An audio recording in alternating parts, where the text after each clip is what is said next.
প্রিয় শিক্ষার্থীবৃন্দ, সম্মানিত অভিভাবক মণ্ডলী, আমার শ্রদ্ধেয় অত্র একাডেমির অধ্যক্ষ মহোদয়, শিফট ইনচার্জ বৃন্দ, আমার সকল সিনিয়র সহকর্মীবৃন্দ এবং আমার এই অনলাইন ক্লাস নিতে যারা সাহায্য করছে সকলকে আসসালামু আলাইকুম।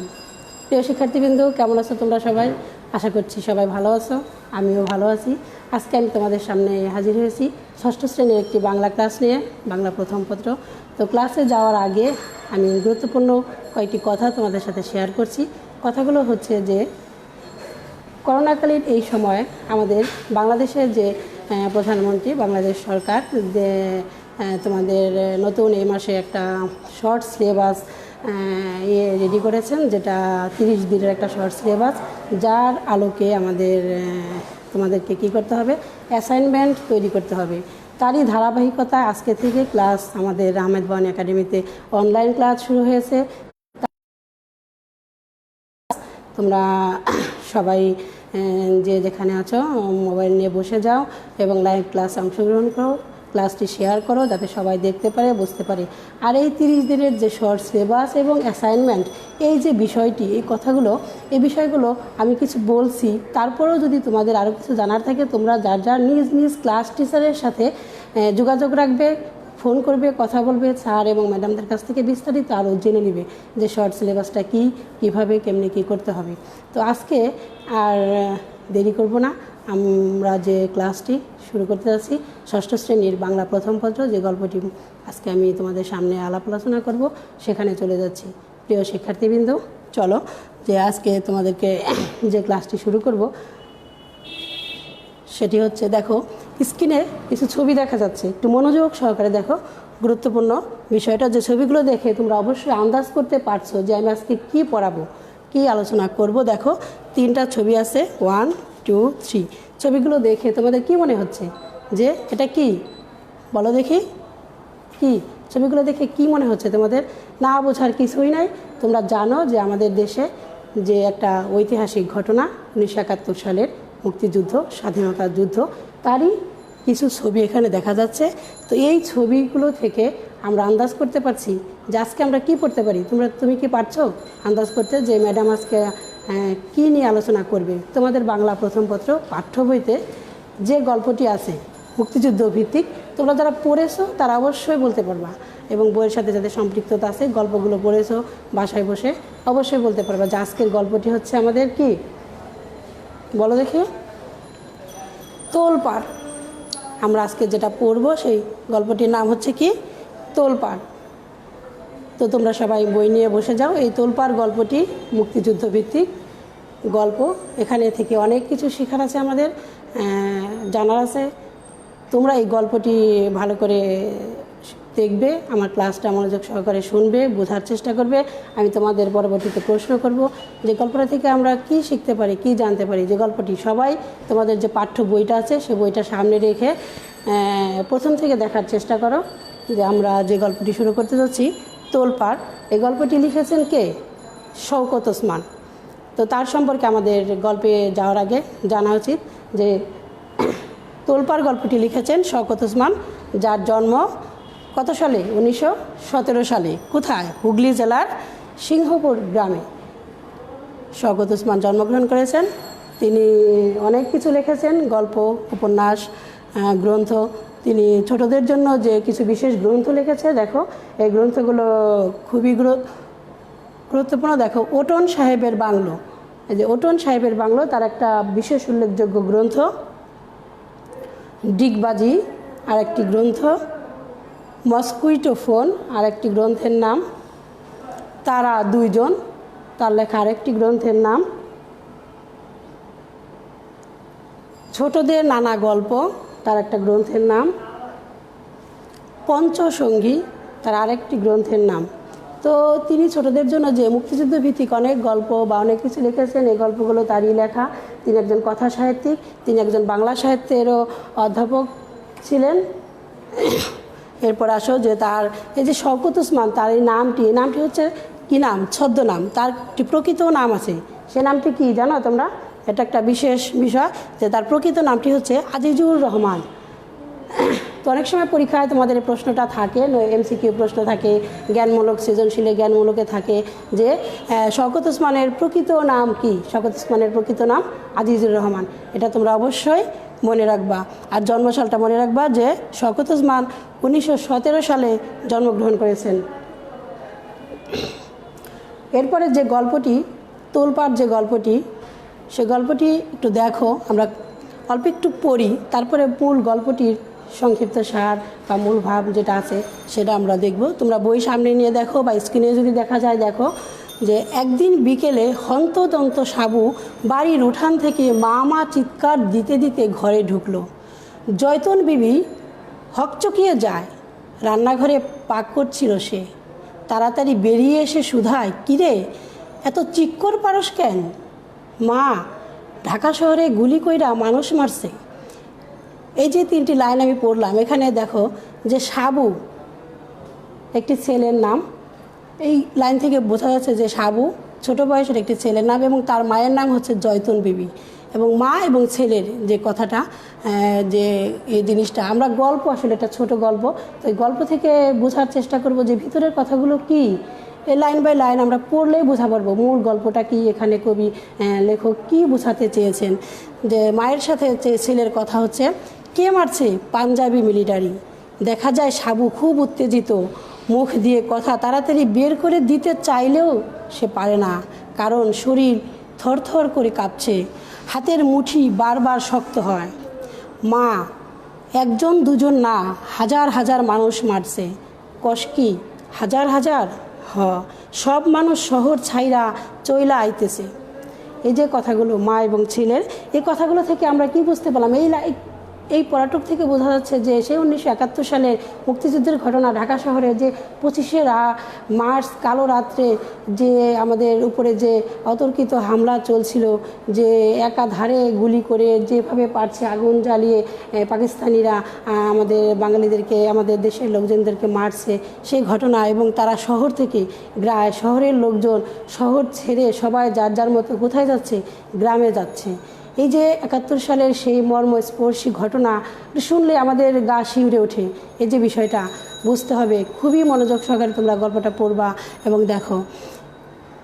ঢাকা শহর থেকে 50 মাইল দূরবর্তী গাবতলী গ্রাম, কিন্তু যাতায়াতের সুবিধা নেই, তাই সব খবরই 2 দিন বাদে এসে পৌঁছায়। এবার কিন্তু তার ব্যতিক্রম ঘটছে। পরদিনই পাওয়া গেছে সব খবর। যারা জোয়ান তারা সোজা হেঁটে হেঁটে বাড়ি পৌঁছেছে, তাই খবর ছড়িয়ে পড়তে দেরি হয়নি। 25শে মার্চের রাতে পাঞ্জাবি মিলিটারি ঝাঁপিয়ে পড়ে, জীবন্ত যাকে পাচ্ছে তাকেই হত্যা করছে। এই যে ঘটনাটা 25শে মার্চ, সেই রাত্রি থেকে যে আমাদের এই পূর্ব পাকিস্তানিদের উপর পশ্চিম পাকিস্তানের যে আক্রমণ করেছে, তারা এই দেশটাকে তাদের আয়ত্তে নিতে চেয়েছে, দখল করতে চেয়েছে।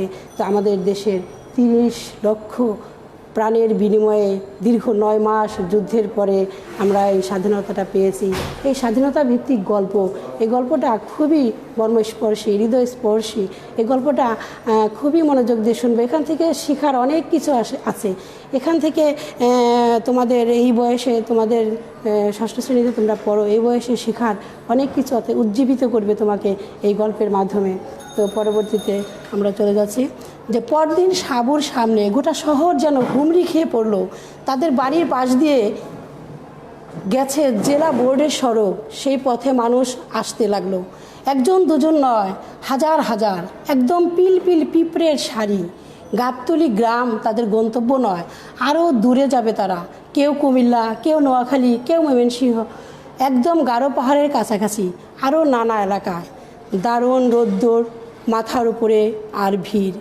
নিঃশ্বাসে নিঃশ্বাসে তাপ বাড়ে, হাঁটার জন্য ক্লান্তি বাড়ে। সব মিলিয়ে জোয়ান মানুষেরাই খাবি খাচ্ছে। এই যে খাবি খাচ্ছে শব্দটা, খাবি খাচ্ছে মানে কি? একেবারে অসুস্থ হয়ে পড়ছে, মানে মৃত্যুর সাথে লড়াই করছে, মন থেকে ভেঙে পড়ছে, মানে সামনে মৃত্যু, এরকম একটা পরিস্থিতির সময় এই শব্দটা মনে রাখবা যে খাবি খাচ্ছে এই শব্দটার অর্থ। মেয়ে, শিশু এবং বেশি বয়সীদের তো কথাই নেই। ক্ষুধার কথা চুলায় যাক, পিয়াসে ছাতি ফেটে 2-3 জন রাস্তার ধারে শেষ হয়ে গেল। খাবার ক্ষুধার্ত লেগেছে, পানির পিয়াসে, পানির অভাবেই সামনেই 2-4 জন মরে যাচ্ছে। আর পাকিস্তানি মিলিটারিরা তো অতর্কিতভাবে যাকে যেখানে পাচ্ছে গুলি করে মারছে, আগুন জ্বালিয়ে দিচ্ছে, বিভিন্নভাবে মারছে। শহরের লোকদের যেভাবে প্রথমে আক্রমণ করেছে, শহরের লোকজন ভয়ে যাদের দেশের বাড়ি আছে তারা শহর ছেড়ে গ্রামে চলে যাচ্ছে। এই যে বিষয়গুলো খুবই হৃদয়স্পর্শী। জয়তুন বিবি মুড়ি ভেজে দিয়েছিল খুব ভোর ভোর উঠে। সাবু চাঙ্গারি বোঝাই করে মুড়ি এনে ওদের খাইয়েছে। এই যে চাঙ্গারি হচ্ছে বাঁশের তৈরি এক ধরনের ঝুড়ি। সেই ঝুড়ি পরে সাবুর মা কি করেছে, মুড়ি এনে দিয়েছে।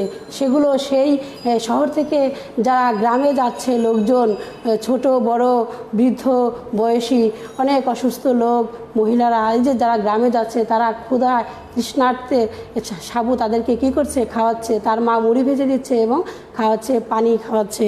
এই যে বিষয়গুলো খুবই গুরুত্বপূর্ণ। আমি যতটুকু পড়লাম এই গল্প থেকে, তোমরা মনে করো যে গল্পের কেন্দ্রীয় চরিত্র কে, সাবু। এবং এখানে সাবুর মায়ের নাম কি এটা মনে রাখতে হবে। সাবুর মায়ের নাম হচ্ছে কি, জয়তুন বিবি। তো এই জিনিসটা মনে রাখতে হবে। এখান থেকে বিভিন্ন ধরনের এমসিকিউ প্রশ্ন হবে। তোমরা সামনে যারা অ্যাসাইনমেন্ট লিখবে, যে গুরুত্বপূর্ণ কথাটা, যেই গল্পটার থেকে অ্যাসাইনমেন্ট হতে পারে, আমি গল্পটা শেষ করে তোমাদেরকে বলবো যে কি ধরনের অ্যাসাইনমেন্ট। তোমরা এখন থেকে চেষ্টা করো, সামনে এই যে 5 তারিখ বৃহস্পতিবার এবং 7 তারিখ শনিবার আমরা ক্লাসে তোমাদেরকে অ্যাসাইনমেন্টের খাতা এবং প্রশ্ন সরবরাহ করব। তোমরা বা তোমার মা বাবা এসে সেটা নিবে। এই যে এই গল্পটা মনোযোগ সহকারে পড়ো। হয়তো এমনও হতে পারে এই গল্পটা থেকে একটা অ্যাসাইনমেন্ট এসে যেতে পারে। তাহলে তোমরা চেষ্টা করো যে ম্যাডাম পড়াচ্ছে এটাকে কিন্তু ফাঁকি দিও না, খুবই মনোযোগ সহকারে দেখো। তো কি সাবু কী করছে, সেই তৃষ্ণার্ত মানুষদের কি করছে, মুড়ি খাওয়াচ্ছে, পানি খাওয়াচ্ছে। তো এর পরবর্তীতে আসো যে এক পৌর নারীকে দেখে সে অবাক হয়ে তার দিকে তাকিয়েছিল। কে ছিল, সাবু। পৌর শব্দের অর্থ কি, যে ছোট এবং বড়র মাঝামাঝি, কৈশোর এবং বৃদ্ধের মাঝামাঝি যে বয়সটা 50-এর উপরে, এই বয়সটা হচ্ছে পৌর। সেই নারী তার দিকে তাকিয়েছিল, 50-এর বেশি বয়স, কিন্তু কি ফর্সা চেহারা, যেন কোনো ধলা পরী। মুখ দেখে বোঝা যায় অনেক হেঁটেছেন, অথচ তার জীবনে হাঁটার অভ্যাস নেই। সাবুর কাছে এসে দাঁড়িয়েছিল তিনি এবং সাবুর কাছ থেকে কী চেয়েছিল, পানি চেয়েছিল। যে সাবু বলছিল, মা পানি খাবেন? মহিলাটি বলছিল, দাও বাবা। পৌর নারী মুখ খুললেন, গ্লাস আবার ধুয়ে জ্বালা থেকে পানি এগিয়ে দিয়েছিল সাবু। খালি গা, পরনে হাফ প্যান্ট, তাও ময়লা। বড় লজ্জা লাগে সাবুর। এই যে লাইনটা, এই লাইনটা খুবই গুরুত্বপূর্ণ, মনে রাখবা। যেটা সাবুর তার শরীরের যে অবয়ব, যে কথাটা এখানে উল্লেখ করেছে লেখক, যে তার খালি গা, পরনে একটি হাফ প্যান্ট, তাও ময়লা। এই কথাটা চিন্তা করে সাবুর কি হয়, লজ্জা লাগে। এই কথাটা থেকে তোমাদের অ্যাসাইনমেন্টে কাজে লাগবে। বা এই যে সাবুর সম্পর্কে এখানে অনেক তার চরিত্রের যে একটা বিষয়, এটা তোমার মনে রাখা উচিত। পৌরা পানি খেয়ে তৃপ্ত হলো, হাতে চামড়ার উপর নকশা আঁকা একটি ব্যাগ থেকে রুমাল বের করে মুখ মুছলেন। তারপর একটা 5 টাকার নোট এগিয়ে দিয়ে বললেন, বাবা তুমি কিছু কিনে খেও। সাবু তখন কি বলল, দেখো এ কি, না নাও বাবা, মাফ করবেন, টাকা নিলে আমারে মা বাড়ি থাইকা বাহির করিয়া দিবে। আমারে কইয়া দিচ্ছে, শহরের যত গণ্যমান্য মানুষ যাইব রাস্তা দিয়া, পয়সা দিলে নিবি না, খবরদার।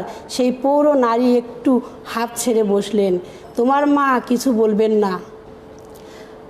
আমার মারে আপনি চেনেন না? মা কন, বিপদে পইরা মানুষ বাড়ি আইলে কিছু লওয়া উচিত না। এই যে আমার মারে আপনি চেনেন না, এ কথাটি কে বললো? এ কথাটি গুরুত্বপূর্ণ, মনে রাখতে হবে।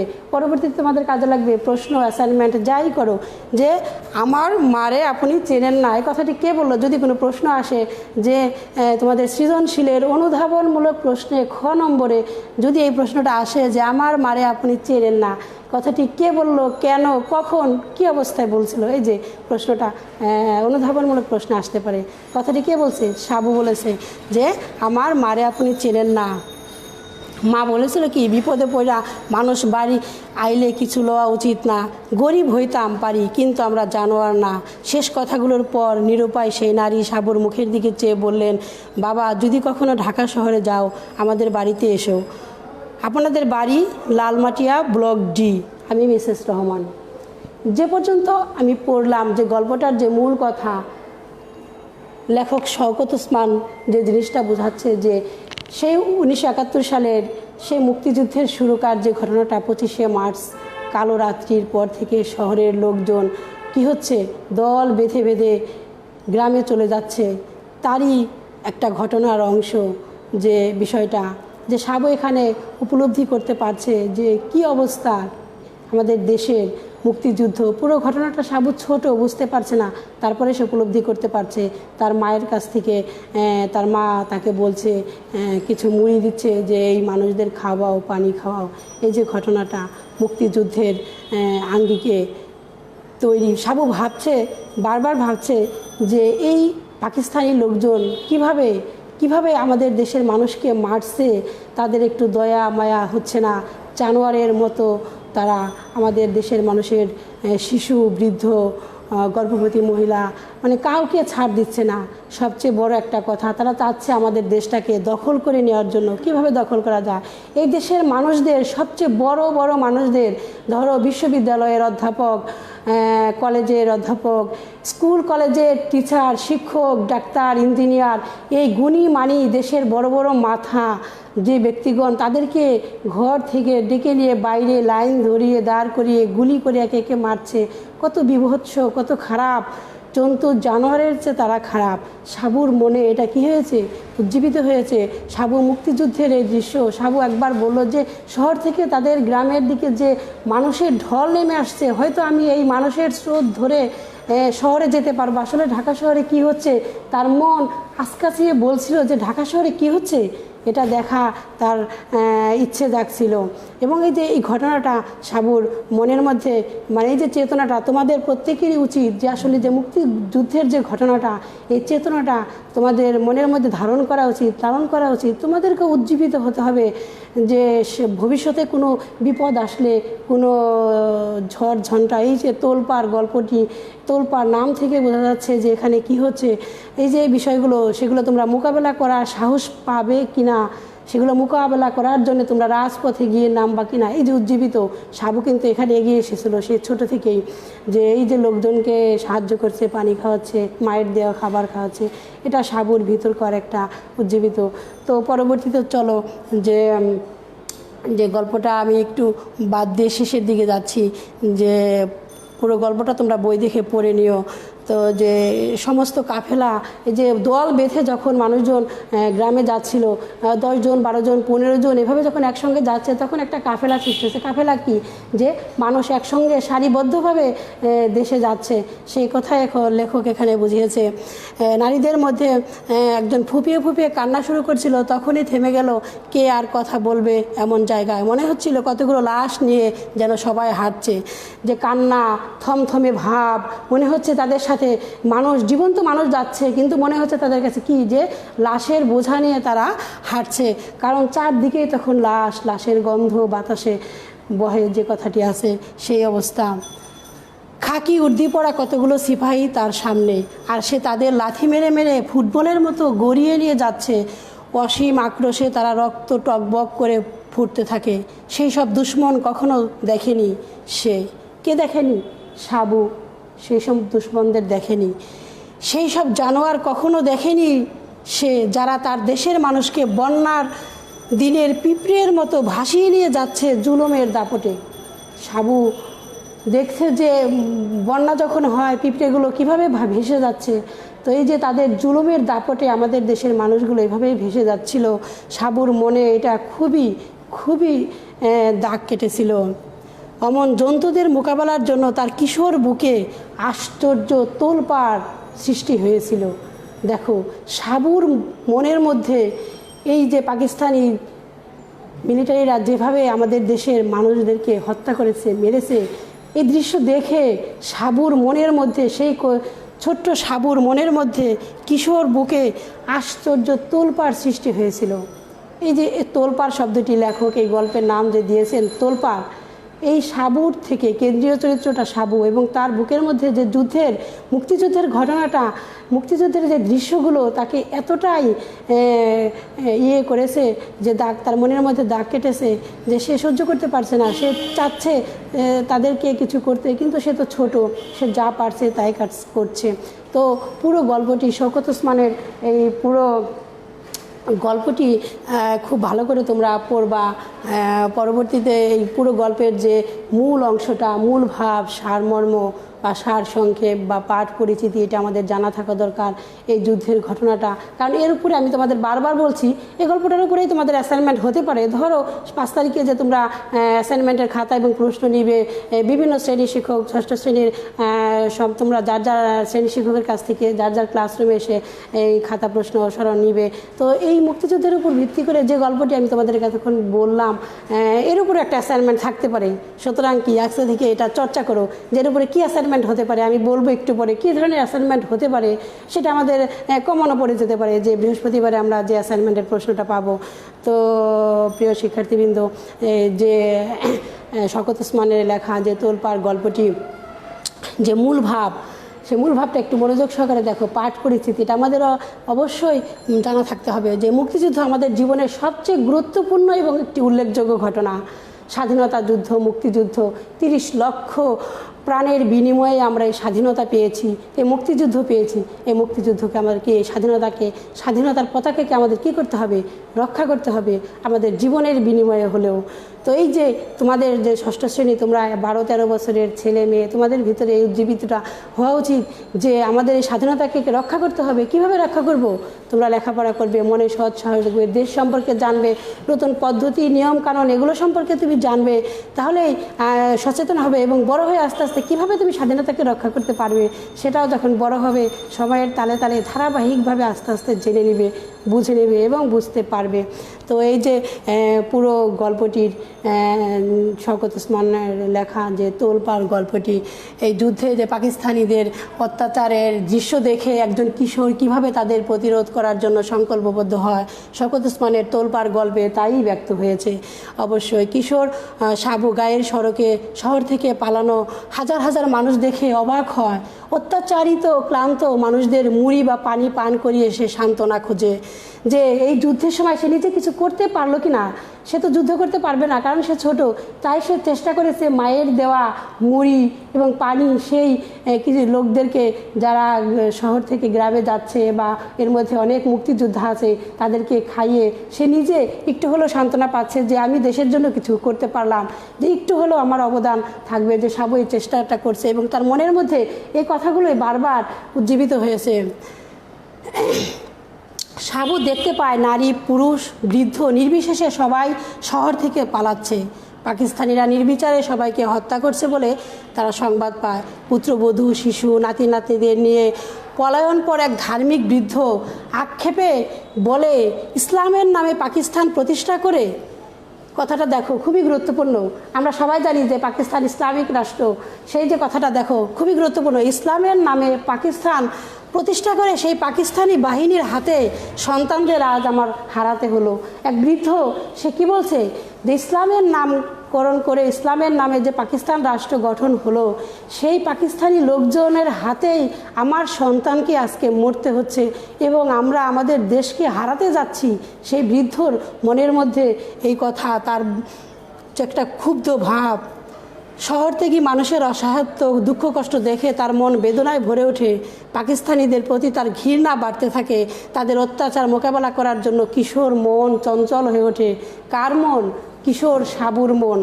যে পাকিস্তানিরা তার দেশের মানুষকে এভাবে মারছে, তাদের প্রতি তার ঘৃণা হচ্ছে। তারা জুলুম করছে, অত্যাচার করছে, আমার দেশের মানুষদেরকে মেরে ফেলছে বিনা কারণে। এই যে অসহায় মানুষদের এভাবে মারছে, আমাদের দেশকে তারা দখল করে নেবে। কিন্তু আমাদের দেশের, তোমরা সবাই জানো যে মুক্তিযুদ্ধের গল্প শুনেছো, তোমাদের বাবা মা হয়তো মুক্তিযুদ্ধ দেখে নাই, অনেকেই দেখেছে কিন্তু অনেকে দেখে নাই। কিন্তু তোমার দাদা দাদি, নানা নানি, বড় মুরব্বী থাকলে তাদের কাছে শুনবা যে আমাদের দেশের মুক্তিযোদ্ধারা 30 লক্ষ লোক প্রাণ দিয়ে এই মুক্তিযুদ্ধ, এই স্বাধীনতা অর্জন করেছে, স্বাধীনতার পতাকাকে উজ্জীবিত করেছে, উত্তোলন করেছে। তোমাদের কাছে আমার বলার সেই কথাটি যে তোমরা বিভিন্ন বই মুক্তিযুদ্ধ সম্পর্কে জানবে।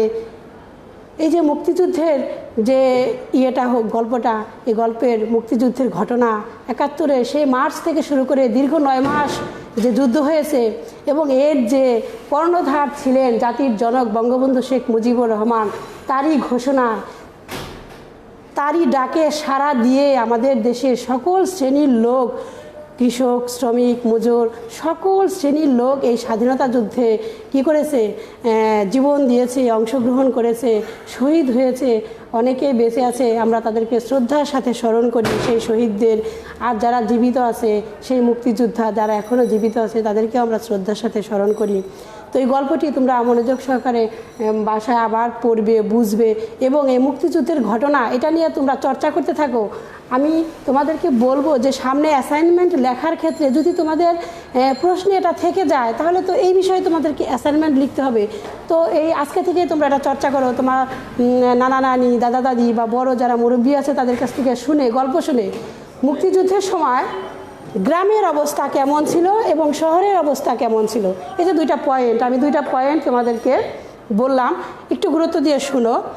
যে অ্যাসাইনমেন্ট যদি তৈরি করতে যাও, যদি আমি একটা পয়েন্ট বলি, দেখো স্ক্রিনে দেখো, মুক্তিযুদ্ধে আমাদের গ্রাম, মুক্তিযুদ্ধে আমাদের গ্রামের অবস্থা, এ নিয়ে যদি আমি একটা টপিকস দিই, তোমাদের যদি অ্যাসাইনমেন্ট করতে বলি যে কীভাবে লিখবা, তোমাদের বইতে ওই ছকটা দেওয়া আছে, দেখো, গ্রামবাসীর উপর অত্যাচার, মসজিদ মন্দিরে আগুন, গ্রামের বৃদ্ধ নারী পুরুষদের আর্তনাদ, তরুণদের মুক্তিযুদ্ধে যোগদানের অঙ্গীকার, গ্রামে পাকিস্তানি হানাদার বাহিনীর অনুপ্রবেশ। তো এই পয়েন্টগুলোর আলোকে তুমি কিন্তু লিখতে পারো। যদি আমি বলি যে তোমরা আজকে একটা অ্যাসাইনমেন্ট তৈরি করে ফেলো, চেষ্টা করো, চর্চা করো যে মুক্তিযুদ্ধে আমাদের গ্রাম। তো বিশেষ করে যে কথাটি, যাদের গ্রামের দৃশ্য, গ্রামের থেকে তোমাদের দাদা দাদি, নানা নানি অনেকে বাসায় আসে বেড়াতে, তাদের কাছ থেকে শুনবা যে গ্রামে তখন সে 71 সালে সেই মুক্তিযুদ্ধের সময় গ্রামের অবস্থা কেমন হয়েছিল, সেই দৃশ্যগুলো, সেই কথাগুলো, তাদের মুখ থেকে শোনা কথাগুলো অ্যাসাইনমেন্টে কী করতে পারো, সংযুক্ত করতে পারো। আবার যদি মনে করো যে না, গ্রামেরটা লিখবো না, এটাই ভিন্নভাবে মুক্তিযুদ্ধে আমাদের ঢাকা শহর, মুক্তিযুদ্ধে আমাদের ঢাকা শহর, মুক্তিযুদ্ধে আমাদের ঢাকা শহর পরিস্থিতি কেমন হয়েছিল, তুমি এর উপর একটা অ্যাসাইনমেন্ট লিখতে পারো। তো যারা ঢাকায় বাস করো, গ্রামে কোনো দিন যাও নাই, গ্রামের অবস্থা শুনো নাই, বা গ্রামে তোমাদের কোনো আত্মীয় স্বজন নাই, জানতে পারবো না, তাহলে তোমরা মুক্তিযুদ্ধে আমাদের ঢাকা শহরের অবস্থা কেমন হয়েছিল এর উপর একটা অ্যাসাইনমেন্ট তোমরা কী করতে পারো, তৈরি করার চেষ্টা করতে পারো, করো। সেগুলো যদি আমাদের দেখাও, আমরা দেখে বলবো কোথায় কি হয়েছে, সমস্যা হয়েছে, আজকে থেকে চর্চা করো। প্রিয় শিক্ষার্থীবৃন্দ, এরপর আসো যে এই যে পুরো গল্পটি পড়লাম, এর উপর একটা সৃজনশীল প্রশ্ন যেটা তোমাদের দেওয়া আছে, তোমাদের মূল বইতেও দেওয়া আছে। এই সৃজনশীল প্রশ্নটা করার চেষ্টা করবো। আমি উদ্দীপকটা পড়লাম না, আমি দুটো প্রশ্ন তোমাদেরকে প্রথমেই বলছিলাম যে এই গল্পের কেন্দ্রীয় চরিত্র কে, সাবু, এবং তার মায়ের নাম কি, এই জিনিসটা জানার জন্য। দেখো সৃজনশীলের ক নাম্বার জ্ঞানমূলক প্রশ্নটা আছে, সাবু চিৎকার করে কাকে ডাকছিল। একদম প্রথমে আমি পড়েছি যে সাবু চিৎকার করে তার মাকে ডাকছিল, এই যে কথাটা, এবং তার মায়ের নাম কি। যদি এই প্রশ্নটা আবার আসে যে সাবুর মায়ের নাম কি, তাহলে তোমার জানা থাকতে হবে যে জয়তুন বিবি, এটা তোমার জানা থাকতে হবে। আরেকটা কথা দেখো, আমার মাকে আপনি চেনেন না, এই যে কথাটা সাবু বলেছিল, কখন, কোন পরিস্থিতিতে, কাকে, এই বিষয়টা তোমার জানতে হবে। যে শহর থেকে যাওয়া সেই পৌর মহিলা, যার বয়স কৈশোর এবং বৃদ্ধের মাঝামাঝি, ফর্সা, মনে হয় ধবধবে সাদা পরীর মতো দেখতে, যে মহিলার সাথে তার কথা হয়েছিল, যা আমার মাকে আপনি চেনেন না, সেই মহিলাকে সে মুড়ি এবং পানি খাইয়েছিল, এবং তার বিনিময়ে সেই মহিলা তাকে 5টি টাকা দিয়েছিল। সে টাকাটা সাবু নিতে চায়নি, কারণ তার মা বলেছে যারা আসছে তাদেরকে তুমি কি করো, সাহায্য করো, উপকার করো, আর তাদের কাছ থেকে বিনিময়ে কোনো টাকা পয়সা নিবা না, এটা তার মায়ের কথা। তো ওই মহিলা যখন সাবুকে 5টি টাকা দিতে চাইছিল, তখন সাবু বলছিল যে আমার মাকে আপনি চেনেন না। এই যে কথাটা, তার এই মায়ের, মুক্তিযুদ্ধেও কিন্তু তার মায়ের অনেক অবদান, সে তার ছেলেকে সাহস জুগিয়েছে, তার ছেলেকে বলছে তাদেরকে এগুলো খাওয়াও, এই যে বিষয়টা, এভাবেই তোমরা বিষয়টা পুরো গল্পটা পড়ে অনুধাবন করতে পারবে। তো বিশেষ যে কথাটা আমি বলবো যে পুরো গল্পটি, তোলপাড় গল্পটি মনোযোগ সহকারে পড়ো, চেষ্টা করো, এবং সামনে তোমাদের যে অ্যাসাইনমেন্ট লেখার বিষয়টা, যেটা আমাদের সরকার কর্তৃক নির্ধারিত, এবং এই নতুন যে শর্ট সিলেবাস আমরা সরকার কর্তৃক নির্ধারিত হয়েছে, সেই 30 দিনের শর্ট সিলেবাসের অন্তর্ভুক্ত কিন্তু এই তোলপাড় গল্পটি। তো এটা খুব ভালো করে পড়বে, আশা রাখছি তোমরা আমার ক্লাসটি বুঝতে পেরেছ। সবাই ভালো থেকো, সকলকে ধন্যবাদ এই বলে আজকের মতো আমি এখানে শেষ করছি। আল্লাহ হাফেজ, আসসালামু আলাইকুম।